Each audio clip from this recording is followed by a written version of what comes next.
नमस्कार, स्वागत है आप सभी का जनसत्य न्यूज पर। मैं हूं आपके साथ अनु सिंह। देश की राजधानी दिल्ली में कोरोना संक्रमण के आंकड़े अब डराने वाले हैं। लगातार 3000 से पार ये संख्या जाती जा रही है।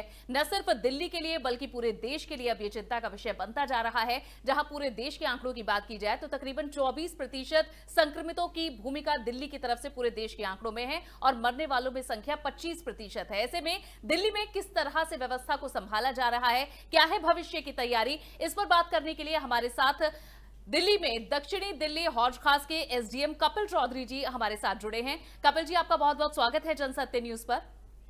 नमस्कार अनु जी, और मेरा आपके दर्शकों को भी नमस्कार। इनसे हम देख रहे हैं लगातार 3000 से पार है दिल्ली में संक्रमितों का आंकड़ा। 60,000 के तकरीबन अब पहुंच चुकी है संक्रमितों की संख्या। क्या ये संख्या वाकई डराने वाली है? क्या ये महज ट्रेलर है और पिक्चर अभी बाकी है? क्या आप इस पर कहेंगे? देखिए, जैसा कि एस्टिमेट भी किया आईसीएमआर ने कि हमारे पास अराउंड 1 लाख या 1.25 लाख के आसपास केस जून एंड तक होंगे और करीब 5 लाख के आसपास करीब जुलाई के एंड तक होंगे केसेस बेसिकली। लेकिन सीवियरिटी इंपॉर्टेंट ये नहीं है कि नंबर ऑफ केसेस कितने हैं, इंपॉर्टेंट ये है कि ऐसे कितने केसेस हैं जिनको हॉस्पिटलाइजेशन की जरूरत पड़ेगी। That is the important part, क्योंकि वही जो एक ऐसा पार्ट है जिसकी वजह से सिस्टम जो है ओवरवेलम होता है कहीं भी। तो करीब 1 लाख एस्टिमेट किए हैं अभी, लेकिन मुझे लगता है कि क्योंकि दो चीजें एक साथ हो रही हैं, लॉकडाउन बोले तो लॉकडाउन जैसे खुला है और उसकी वजह से भी एक स्टेबलाइजेशन आना है कि जो ग्रोथ रेट है उसमें भी, और लोगों को भी ज्यादा अवेयर होकर बेसिकली काम करना पड़ेगा। जैसा कि माननीय प्रधानमंत्री जी ने भी कहा था और honourable chief minister of Delhi ने भी कई बार ये चीज कही है कि हमें इसके साथ थोड़ा सा जीना सीखना पड़ेगा बेसिकली। तो केयरलेसनेस जहां भी होगी, चाहे वो किसी के पार्ट पे भी हो, इंडिविजुअल के पार्ट पे, सोसाइटी या कम्युनिटी के पार्ट पे या एडमिनिस्ट्रेशन के पार्ट पे, that will also wear a heavy cost on system basically in terms of the lives of the vulnerable population.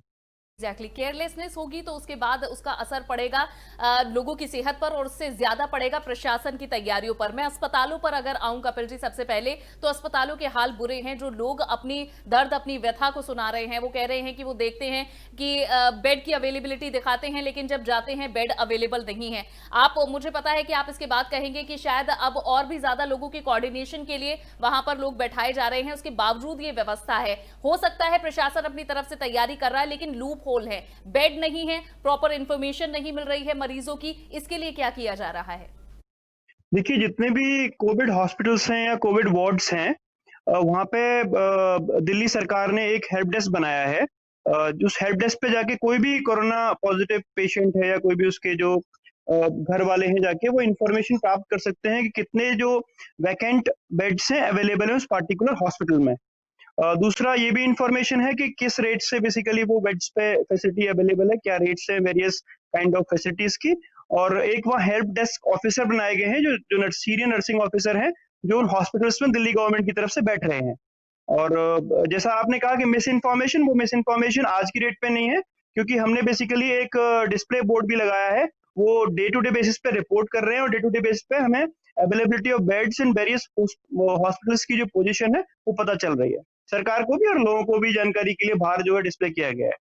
और कपिल जी, अब नए नए कंटेनमेंट जोन भी बन रहे हैं जिस पर नई तरीके से रणनीति बनाने की भी अब हाल फिलहाल केंद्र और राज्य सरकार के बीच बात चल रही है कि कंटेनमेंट जोन का परिसीमन किया जाएगा और उसके अंदर की गतिविधियां, सख्ती, नियंत्रण, निगरानी, इन सबको बढ़ाया जाएगा।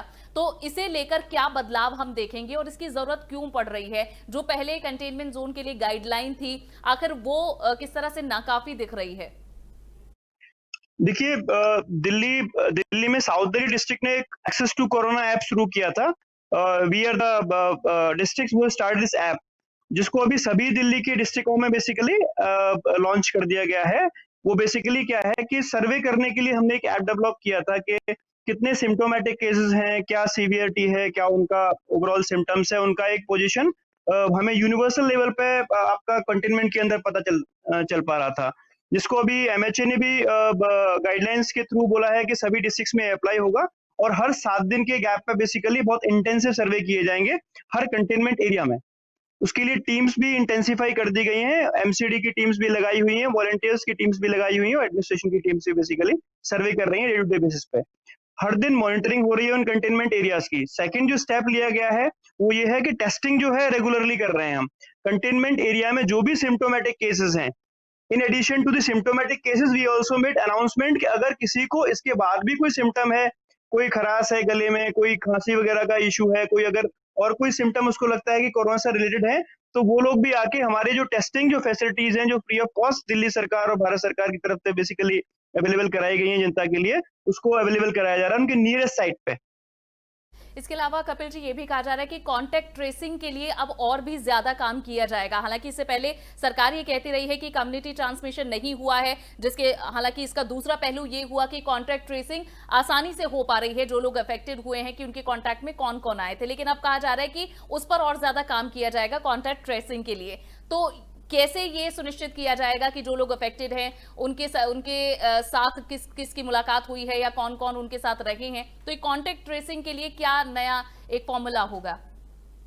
देखिए, एक तरह से बोलें कि एक एक्सपर्ट टीम बनाई गई है। पहले हमारे डिस्ट्रिक्ट सर्विलांस ऑफिसर ही जो लोकल अवेलेबल डॉक्टर्स थे उनकी मदद से ही कर रहे थे वो चीज़, लेकिन अभी एक एपिडेमियोलॉजिस्ट को भी बेसिकली उस टीम में रखा गया है और डिस्ट्रिक्ट एडमिनिस्ट्रेशन से भी एक नोडल ऑफिसर रहेंगे, जो कॉन्टैक्ट ट्रेसिंग में जो डीएसओ है, डिस्ट्रिक्ट सर्विलांस ऑफिसर है, उसकी हेल्प करेंगे। तो इसका बेसिकली रेगुलर इशू ये है कि पहले भी कॉन्टैक्ट ट्रेसिंग हो रही थी और दिक्कत ये आ रही थी कि क्योंकि हमारी मेडिकल टीम्स जो हैं, डॉक्टर्स हैं, पैरामेडिक्स हैं, वो भी काफ़ी इन्फेक्ट हुए जा रहे थे।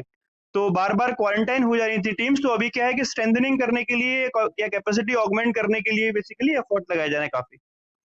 इसके अलावा कपिल जी, होम आइसोलेशन को लेकर भी अब दो पक्ष सामने आ रहे हैं, जहां जो प्रदेश सरकार है यानी दिल्ली की सरकार और केंद्र सरकार के बीच की क्या होम आइसोलेशन में कितनी सघनता, कितनी ज्यादा अब और ज्यादा स्ट्रिक्टनेस या सीरियसनेस बढ़ाई जाए, क्योंकि उसके अलावा ये भी देखा जाता कि वो इनएप्रोप्रिएट लग रही है। तो उसे लेकर अभी क्या गाइडलाइन है, किन लोगों को होम क्वारंटीन की, होम आइसोलेशन की जरूरत है, उसे लेकर क्या किया जा रहा है फिलहाल?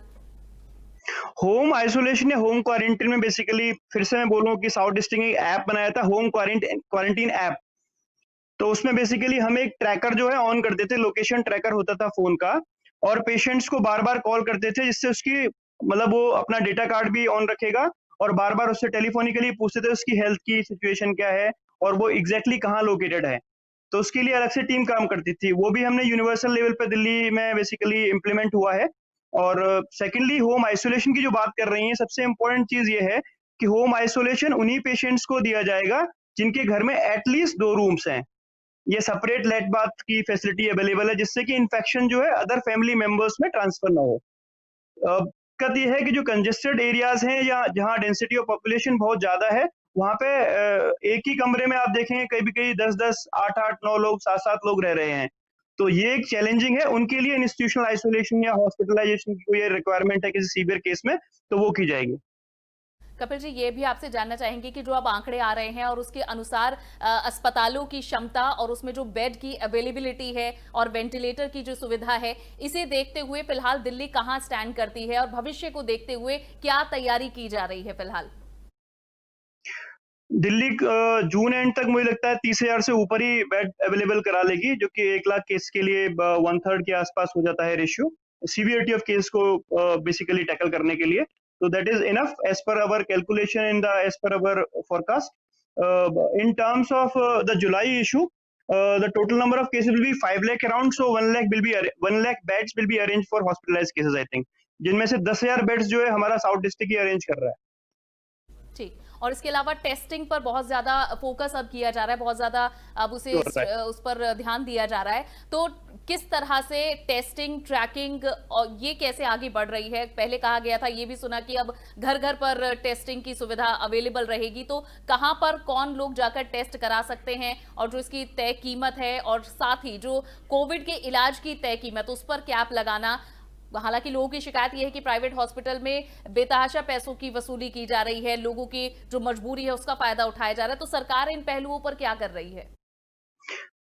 देखिए, जैसे आपने कहा टेस्टिंग और ट्रेसिंग जो है बेसिकली, या ट्रैकिंग जिसको बोल रहे हैं आप, there is a continuum of activities which the government is doing basically. Continuum से मेरा मतलब है कि होम क्वारंटाइन की एक्टिविटी है, जैसे होम क्वारंटाइन एक चीज है और होम आइसोलेशन दूसरी चीज है, institutional quarantine something else, then Covid care centres है, फिर हॉस्पिटल्स हैं। They are range of facilities and range of interventions basically. तो home quarantine is a preventive thing basically, आप देखते हैं पूरी चीजें, हालांकि प्रिवेंटिव एंड क्यूरेटिव मिक्स्ड हैं दोनों चीजें ये थोड़ी सी, पर जैसे होम क्वारंटाइन हो गया, होम आइसोलेशन हो गया, इंस्टीट्यूशनल क्वारंटाइन हो गया, इंस्टीट्यूशनल आइसोलेशन हो गया, या कोविड केयर सेंटर्स हो गए, या हॉस्पिटल्स के वेरियस रेंजेस हो गई, they are basically as per the severity of symptoms. यानी एग्जैक्टली आपको क्यूरेटिव इंटरवेंशन चाहिए, प्रिवेंटिव इंटरवेंशन चाहिए, पैलिएटिव इंटरवेंशन चाहिए मेडिकल इंटरवेंशन के रूप में, उसके आधार पे एक्सपर्ट डॉक्टर्स टीम्स जो है डिसीजंस लेते हैं बेसिकली। तो there is a whole range of facility, there is a whole range of theorization of all this things as well as implementation is going on. तो प्रिपरेशन गवर्नमेंट की तरफ से मैं बोलूंगा फुल प्रूफ है, and government is well prepared in this directions, and Delhi government is also responding very effectively to manage this pandemic, I think. और sir ये भी बताइए कि इस वक्त कितने लोगों की टेस्टिंग हो रही है दिल्ली के अंदर, आगे उसके लिए क्या किया जा रहा है और कितनी होनी चाहिए, क्या आपका एम है, कितने लोगों की टेस्टिंग पर डे का एम रखा गया है? देखिए जैसे ये हमारा है कि जो भी सिम्टोमेटिक केसेस हैं कंटेनमेंट एरिया में, वो सिम्टोमेटिक केसेस हम जो है डेली टू डेली कवर कर रहे हैं, चाहे वो 1000 हैं, 500 हैं, 200 हैं, 300 हैं, कोई भी नंबर है, वो किसी भी कंटेनमेंट एरिया में हम यूनिवर्सली उनको टेस्टिंग करते हैं अभी। तो this is varying from district to district, and जैसे आप देखेंगे जो जो जो बेसिकली टारगेट्स थे करीब पर डे में 1000 के आसपास थे 2-3 दिन पहले, फिर 1200 हुए, फिर 1500 हुए, फिर 2000 पर डे के आसपास टेस्टिंग चल रही है पर डिस्ट्रिक्ट की बेसिकली। ठीक।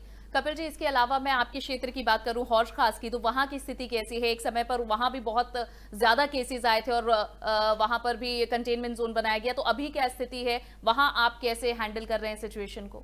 देखिए आज की डेट पे ही मुझे लगता है south district is performing very well, because our per day case load is around 250 to 300 at this particular date, as on date अगर हम लेते हैं आप उसको, तो अभी भी हमारे कंट्रोल में है वो स्पीड बेसिकली। और ओवरऑल जो जैसे 56,000 केस हैं दिल्ली में आज की तारीख पे, तो उनमें से अगर शेयर अगर आप जाएंगे तो उसमें से करीब 4000 हमारा अभी तक हुआ है साउथ डिस्ट्रिक्ट का। हौज खास में एक मेजर इशू ये है कि because all the major hospitals of Delhi are located here, AIIMS है, सफदरजंग है, आपका मदन मोहन मालवीय है, मैक्स है, काफी बड़े अस्पताल हैं। तो शुरू में बेसिकली हॉस्पिटल एक्वायर्ड इन्फेक्शन भी काफी केसेस आए हैं। दूसरे क्या है कि हॉस्पिटल्स के जो पैरामेडिक स्टाफ वगैरह हैं, यहाँ के जो कंजेस्टेड लोकेलिटीज हैं वहाँ काफी रहते हैं, जैसे हौजरानी हो गया, खिड़की एक्सटेंशन हो गया, चिराग दिल्ली हो गया, या फिर इस टाइप की जो लोकेलिटीज हैं वहाँ उनकी पैरामेडिक स्टाफ रहते हैं। अब इशू ये है, सबसे बड़ा चैलेंज ये था कि पैरामेडिक स्टाफ को हम रोक नहीं सकते, चाहे वो कंटेनमेंट एरिया भी है, तो उनको हम स्क्रीन करके हॉस्पिटल में क्योंकि जरूरत है उनकी, therefore we can not stop them, but at some places we have tried to stop them also for a certain period so that the speed of that spread should be controlled in those containment areas. तो वो कोशिश की गई है और काफी हद तक हम उस चीज में सक्सेसफुल भी हुए हैं। और यहाँ पे जो है एडमिनिस्ट्रेशन जैसे RWA की भी हेल्प ले रहा है काफी, जो सिविल सोसाइटी है वो भी काफी आगे आई है, और जो नॉर्मल पब्लिक है उसने भी काफी हेल्प किया है एडमिनिस्ट्रेशन का। तो हम लोग सभी लोगों को, मीडिया को, सिविल सोसाइटी को, RWAs को, शॉपकीपर्स एसोसिएशन को, इन सबको साथ में लेके ही चल रहे हैं, क्योंकि मुझे लगता है कि जॉइंट कोऑपरेटिव एफर्ट्स की जरूरत है हर डिस्ट्रिक्ट में या हर स्टेट में उस चीज को देखने के लिए। एडमिनिस्ट्रेशन अकेले नहीं कर पाएगा, ना ही जनता कर पाएगी बेसिकली।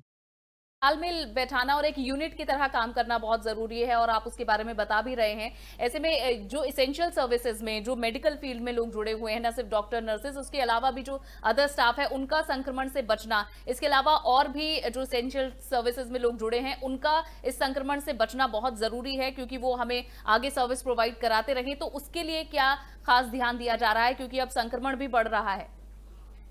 देखिए बीच बीच में हम अपने स्टाफ की ट्रेनिंग भी करते हैं इस चीज के लिए, बार बार उनको, जो हमारे एक्सपर्ट मेडिकल टीम्स हैं वो उनको बार बार इस चीज से अवेयर करती हैं कि आपको क्या करना है, क्या क्या नहीं करना है, कौन से एरियाज में, अगर हॉस्पिटल में अगर आप जा रहे हैं, काम कर रहे हैं, तो किस तरह से काम करेंगे, कंजेस्टेड लोकेलिटीज में है तो किस तरह से काम करेंगे, या फिर आपके जो पॉपुलेशन जो थोड़ा ठीक ठाक है वहाँ कैसे काम करेंगे। सिर्फ 2 गज की दूरी और मास्क और सैनिटाइजेशन और बार बार हाथ धोना जो है इनफ है, लेकिन आपको एक हद तक बार बार मेंटली ट्रेन करना पड़ेगा अपने आप को। जैसे हम लोग सभी स्टाफ को बोलते हैं कि आप घर जाएंगे तो भाई अपने सारे जो बाहर से कपड़े पहन के जा रहे हैं, शाम को अपना गर्म पानी में डाल दीजिए या सर्फ में डाल दीजिए, शूज अंदर लेके नहीं जाएंगे, और आप एक ही रूम यूज कीजिए, आप घर के दूसरे जो फैमिली मेंबर्स हैं उनसे इंटरेक्ट नहीं करना है, जिससे कि अगर इन केस एक्सीडेंटली ऐसा होता भी है तो जो ट्रांसमिशन की जो प्रोबेबिलिटी है वो इंडिविजुअल तक ही मतलब लिमिट होके रह जाए। That is our target somehow.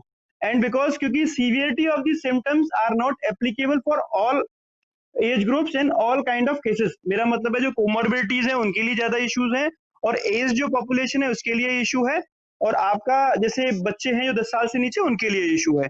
तो अगर इस पॉपुलेशन को थोड़ा सा बचा के रखा जाए तो मुझे लगता है कि केस लोड भी उतना नहीं बढ़ेगा हॉस्पिटल्स के ऊपर, और हॉस्पिटल ओवरवेल्म होने से बेसिकली बच जाएंगे। लेकिन ये सिचुएशन तो अब बढ़ रही है, ये स्थिति बढ़ रही है कपिल जी। अब अनलॉकिंग हो रही है, दूसरे फेज में भी हम जल्द ही जाएंगे, जहां पर अब मॉल्स तो खुली गए हैं, लेकिन और भी जो सर्विसेज है वहां भीड़ बढ़ेगी, लोग निकलेंगे। तो लोगों को लग रहा है कि अनलॉकिंग मतलब रिलैक्सेशन, और रिलैक्सेशन मिल रहा है इसका मतलब है कि खतरा कम है, लेकिन खतरा तो बढ़ रहा है। तो ये सिचुएशन आप कैसे संभालेंगे? देखिए इस चीज में बड़ा ही मुझे लगता है जनता को पूरा अवेयर करने की जरूरत है, क्योंकि प्रिवेंटिव मेजर्स में जाना ही पड़ेगा लोगों को, और बिहेवियरल चेंज करना पड़ेगा। जैसा कि माननीय प्रधानमंत्री जी और हमारे चीफ मिनिस्टर साहब भी बहुत बार बोलते हैं कि हमें इसके साथ जीना सीखना पड़ेगा। ये एक्स्ट्रा ऑर्डिनरी सर्कमस्टेंसेज हैं जनता के सामने, एडमिनिस्ट्रेशन के सामने, देश के सामने, और एक्स्ट्रा ऑर्डिनरी मेजर्स में बेसिकली हम लोग को जाना पड़ेगा, और हमें कंप्लीटली बिहेवियर चेंज करना पड़ेगा। चाहे वो क्राउड मैनेजमेंट का हो, चाहे हमें पब्लिक डोमेन में जाने वाली बात हो, चाहे मार्केट हो, या पब्लिक गैदरिंग के जो इश्यूज हों, चाहे हमारे रिलीजियस कॉन्ग्रीगेशंस हों, चाहे मैरिज सेरेमनी हो, चाहे सोशल कॉन्ग्रीगेशंस हो, हमें हर चीज को ही उसी पार्टिकुलर स्पेक्टिकल से देखना पड़ेगा, कम से कम अगले 1 साल तक, जो भी जब तक ये पैंडेमिक है या जब तक हमारा डीडीएमए एक्ट लगा हुआ है। और कपिल जी, आखिर में मैं बस आपसे यही पूछना चाहूंगी कि क्या कुछ की पॉइंट्स हैं जो आप लोगों को, हमारे दर्शकों को बताना चाहेंगे कि इस समय उन्हें ध्यान में रखने चाहिए, चाहे वो घर में रहें, बाहर जाएं, अपना जीवन बचाने के लिए और दूसरों की सुरक्षा के लिए किन बातों का ध्यान रखना चाहिए? देखिए, मुझे जो लगता है सबसे बड़ा इम्पोर्टेंट चीज यही है कि prevention is better than cure. क्योंकि अगर क्योर बेसिकली क्या एक्सपेंसिव भी है, और सिस्टमिक फेलियर्स भी लेके आता है इसका। जैसे कि कहा कि अगर बेड्स के नंबर बढ़ जाएं, ज्यादा लोग एक साथ बीमार हो जाएंगे, तो उसमें सिस्टम एक पॉइंट के बियॉन्ड काम नहीं कर पाएगा, चाहे वो डेवलप्ड कंट्री रहे हो। आप दिख चुके हैं, इटली में ऐसा हुआ, स्पेन में ऐसा हुआ, वेस्टर्न यूरोप में सारे कंट्रीज में ऐसा हुआ, अमेरिका में ऐसा हुआ। तो हमें, मुझे लगता है कि सारी ही जनता को, क्योंकि हमें एक चीज है कि हमें टाइम मिल गया है, एक तो काफी 3-4 महीने का, और लोगों की ट्रेनिंग भी हो गई है लॉकडाउन पीरियड में, तो उस ट्रेनिंग को नहीं भूलना हमको बेसिकली। चाहे वो मास्क को लेके है, चाहे सैनिटाइजेशन को लेके है, चाहे हैंड वॉशिंग को लेके है, चाहे सोशल डिस्टेंसिंग की जो प्रैक्टिसेस हैं उनको लेके है। ये एब्सोल्यूट तरीके से उनको अपने बिहेवियर में लाना पड़ेगा, और there is no way out other than to avoid these things basically. बहुत बहुत शुक्रिया कपिल जी, अपने इस बिजी शेड्यूल में हमारे लिए टाइम निकालने के लिए और बहुत सारी इंफॉर्मेशन हमारे व्यूअर्स को देने के लिए बहुत बहुत शुक्रिया आपका। Thank you, thank you.